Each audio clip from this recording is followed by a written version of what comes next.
Hanggang dito ko lang naiangat. Ito mas matindi. Ito ang tinatawag na frozen shoulder. Kay tatay kasi, shoulder pain lang.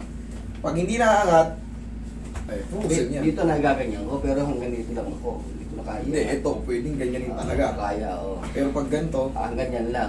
Malalagot ang ugat. Parang malalagot ang ugat ko. para mapuputol. Oo. Kasi dapat yan. Oo, parang nagaganyan, oo. Kailan pa to tay? Actually, isang buwan na ngayon. Ito kasi, before na mga sambuan, nadulas ako, tumama ito, di na itukod ko. Pero 1 month, hindi naman sumasakit. Then, Akala nyo lang yun. ibig sabihin, wala akong nararamdaman. Pero after nung sambuan, nagising na lang ako ng ganito na hindi ko na Ayun talaga, na. hindi ko na talaga maiyak at Sige. saka iba sa umikirot siya, parang pati butot umikirot. Ganito yan, bago pa kasi, isang buwan pa lang eh. Pero aggressive yun sa'yo. Nadublehan ka kasi. Agresibo, mo isang buwan pa lang, ganito na kagad. Actually, dapat dumaan ka pa sa ganito eh, yung masakit. Naiangat pa. Hindi na, ganun agad. Kaso sa kanya, agresibo, ganito kagad oh. Saka, Hindi, saka kumikirot talaga, parang pag mga buto kumikirot talaga. may sugat yung lahang nyo yan, tay. May sugat yung labrum nyo yan. Ganyan. Pag ganyan kapakat kagad, very aggressive. Hindi man siya dumaan sa kalahati oh. Ay, hindi talaga, Ganito hindi, agad, hindi kaya. Tukod Ano, hindi ka. kumakain ako eh, inangat ko yung palatong para lang, nagkamay nga ako, hindi ko talaga nahiyangat. Ito, hindi pa to, honestly speaking, kagad. Hindi to kagad maangat. Pero yung sakit na nararamdaman niyo, sabi kumikirot, Ang makirot yan, talaga. paklas yan. Tapos yan, pag natabig ba kayo ng biglaan, masakit. Jesus Mariosi po, minsan ay makakuntog lang akong ganyan, parang kinuwente yan. Ayan, pwede ko na, mamaya, suntukin natin mamaya. Pwede na yan. Daan-daan, masakit talaga. Oo, ako nang bahala. Ako matiis sa sakit, pero alam ko, iba sakit. Ay, wala kayong opera? Wala. Okay, good. Relax na. Napapanood nyo naman to eh. At ngayon, naalalayan natin kasi talagang grabe. Daan-daan lang talaga, iba sakit. Kasi malakas ang ano ko sa sakit, pero iba sakit. Makuntog na yung ulo ko eh, na sumasakit eh. Parang kinuryente ko na yung bang pinulikat ka na hindi mo magkalawang ulo sa sakit, gano'n. Ano nga ito sa ito eh, nadoblihan ka kasi naitukod mo pa eh. Kumbaga, mayroon ka ng shoulder pain nun, tapos bigla kang na... Ang mabigat ang pagkatukod, ito tumama ko, nagasgas to. Hindi ito yung tumama. Parang mapipit. Ang mabigat, sa buwan, hindi ko naman nararamdaman. Tapos pagkaroon na lang sa buwan, siya ako na lang, basta hindi ko lang maiyangat na gano'n. Tapos makirot, iba sakit. Hindi ba Oo. sasakit, parte. Sakto niyo po yung mga... Hindi naman, hindi ko maitukod talaga yung ano. Sakit ano? So, Pero yan mami, Tayo, sakto Bye, niyo po mami. yung ano. Pilos niyo po. Yan. pero mamaya may ano yan. Yan, mababawasan yung pain yan. May pain siya pero kakayanin nyo na. Relax na, huwag yung lalabanan.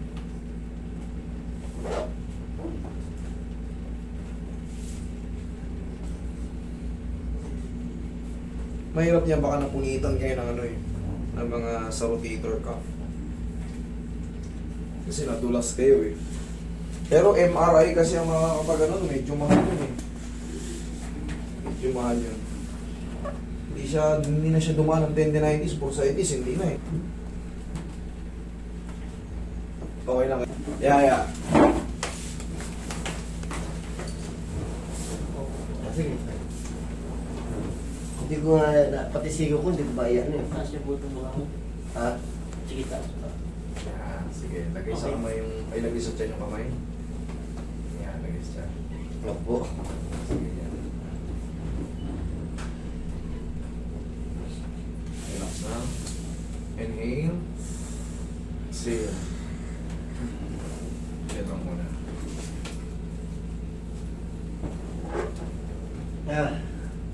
Pumirot. Pumirot. Pumirot. Sige. Ayos lang yan. Sisingaw yan. Connected po yung shoulder natin dito sa cervical. Makirot na makirot. Oh. Sisingaw yan. Dito kasi, tandaan nyo, kita nyo nag-react. Etong sa cervical, connected po yung pag ganyan. Ngayon, yung naramdaman nyo parang nabuhay yung kirot. Yung circulation nun, dadaloy. Ito po yan, oh. Ang nervous system natin, tingnan nyo yung connection niya. salig ang puno. Kaya tinatraction kayo pag may mga ano. Kasi napipigil yung circulation. Pag may ano rito, may compression. So yan talaga, normal procedure yan sa mga nakakalam ng ganitong technique. Pinalambot ko na kaya yan. Huwag nyo lang lalaban. Sumigaw lang kayo kung may pain. Relax lang. Okay, sigaw nyo lang. Sakit! Talaga, sakit. Go, tapos nga no. Hindi ko maigagalaw. Hindi mo sariling ano, hindi ko maigagalaw. Sige, mga 20 to 30 seconds lang po yan. Yan. 20 to 30 seconds po yan. Ganun po talaga yung ano dito. Pero dito kasi, ayan naman madalas ko naman ini-explain sa inyo yan.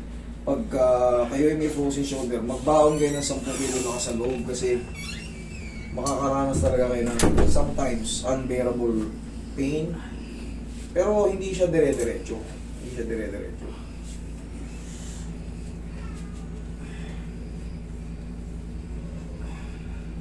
Okay na kayo?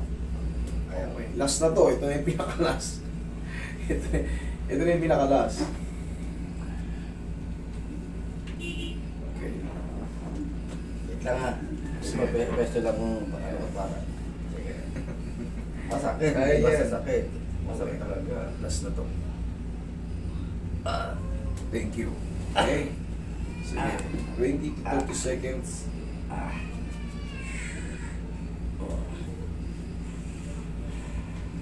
Sabi sana, sandali lang. Sa inyo kasi, naipit lang ng konti. Bumabala ng konti yung humerus nyo. Pagputok, paglagotok, okay na kagad. Tanggal na yung barak. Ganyan-ganyan ang sakit pag ano yun, hindi ko maigalaw. Pero ito kasi adhesive kagad. Kumbaga siya nga rin nagulat hindi na rin dumaan sa ganito-ganito Basta na lang gano'n kagad Ang mabigat, kumikiro talaga parang sakit ng ipin. Hindi Yun ang mawawala, yun ang maalis natin. In a few hindi seconds. kaya ng mga, sabi natin pain reliever, umiinom ako ng mga pain reliever, hindi kaya. Pero tayo, ganito ang gagawin nyo day by day, kailangan nyo to Yan, nakapag na, sumubside na. Ganun nyo ngayon nyo. Okay na. Kailangan nyo lang ganito-ganito nyo. Kahit medyo masakit, pero kailangan nyo to kasi unti-unti na natin to kasi pakat na pakat siya kagad. Malamang may damage yung glenoid labrum nito ni sir Kaya ganito kagad. Na-slide siya Slide pa, mabigat, hindi pa tukod. Dito, gas-gas to Pag ganun. Kung ba, tumama siya sa anong gumanon siya, ano sugat to Ganito-ganito nyo lang siya araw-araw. Kailangan nyo ng ganito. Kung mapapanood nyo yung mga treatment natin ng ganito, nakaka-recover naman. Kumbaga naayos naman. Pero kailangan nyo tsagain day by day. Pwede nyo lang lakasan yan. Basta na-adjust ko na yan. Kaya nyo na yan. Tsaka yan, pag natabig na kayo yan, medyo sabi kayang-kaya na. Nakutog ako sa mangga ito naramdaman ko, hindi, alam ko pumutok yung ulo ko pero itong nasa Ito, kumirot. Ngayon, pag kahit nga matabig kayo yan, medyo bearable na yan. Tapos, tingnan mo, diinan mo, higa mo. Higa mo. Naididiin ko na ano, talaga, hindi pwede idiin. Sabi ko nga sa inyo, magbabago yan pag na-adjust. Tay, maniwala lang kayo, hindi lang kayo isang pumunta rito. For 15,000 na yung ano dyan, yun naka-record sa atin. Pag hihiga ko, madidiin ko isa, makalimutan ko, parang binugto yung ganito ko. Ubo na sakit. Yan talaga yung mga Minsan kachi ko na lang pagkanahin ko, ubo na sakit dito. Minsan kasi, sige, subukan nyo hindi niya. Higa kayo. Higa. Diretso nyo lang higa. hindi ko naididiin talaga, nakita mo napasin mo kanina. Pero naiintindihan ko. Siyempre, iba-iba tayo ng pain toleration. Pero niya, magkaganon pa man tayo, palagi nyo lang tatandaan, ganito-ganito nyo lang araw-araw, Kasi hindi pa natin ito mayangat ng perfect. Mas malalakasan nyo na yan. Okay? Ganito. Sige tayo. Thank you. Maiba ako,